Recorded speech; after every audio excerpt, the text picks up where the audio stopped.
Let us talk about the reporting from DPDP. Points that a DPO should be very careful about.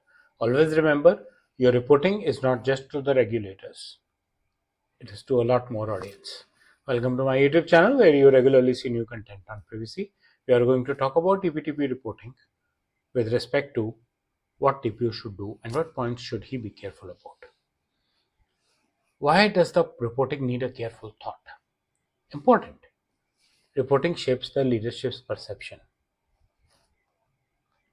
Okay, so what kind of reporting is an organization submitting, at best, especially at the compliance level, shows how does the organization takes care of the work. What are the highlighted areas and that need or seek attentions. You are able to omit the blind spots, right? If you don't omit the blind spots, it's another issue for you.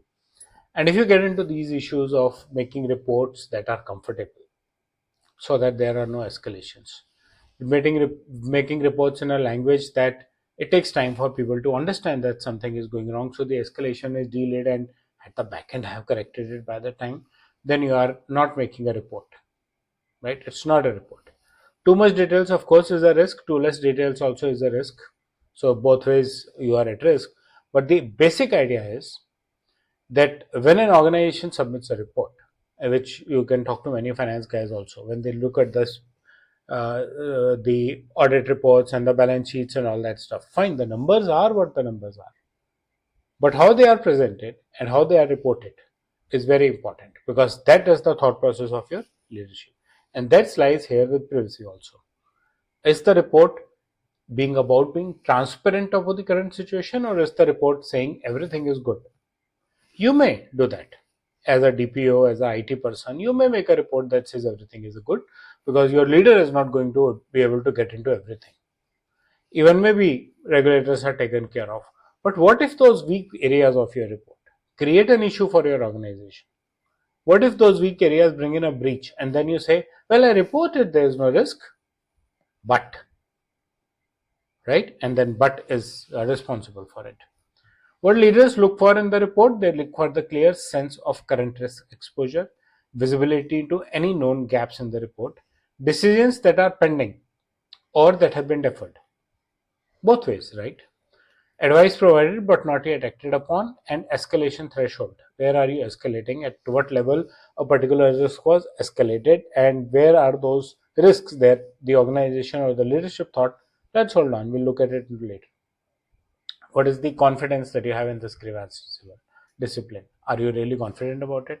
Again, the idea is that if you are hiding something, even if you look at just deferring any point, you should actually have a separate dashboard that says these are the risk areas and the decisions have been deferred. And you should ask your leadership to say, when are you going to take the decision? Or implementation is deferred because of some budgetary constraints or something. When is this going to get implemented?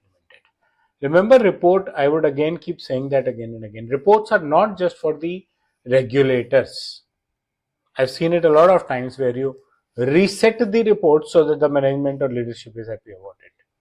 What if a situation comes in where you get caught? Whom do you answer? Don't put everything on the vendor or the DPO only.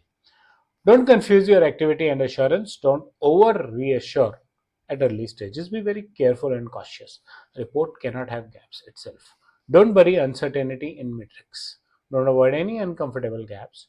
Don't delay any escalation just because you have put in a language in such a way that people took time to digest that there's a risk around there.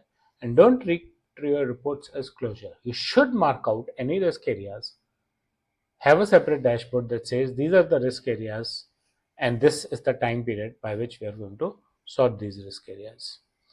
DPDP governance lens says reporting support decisions is important.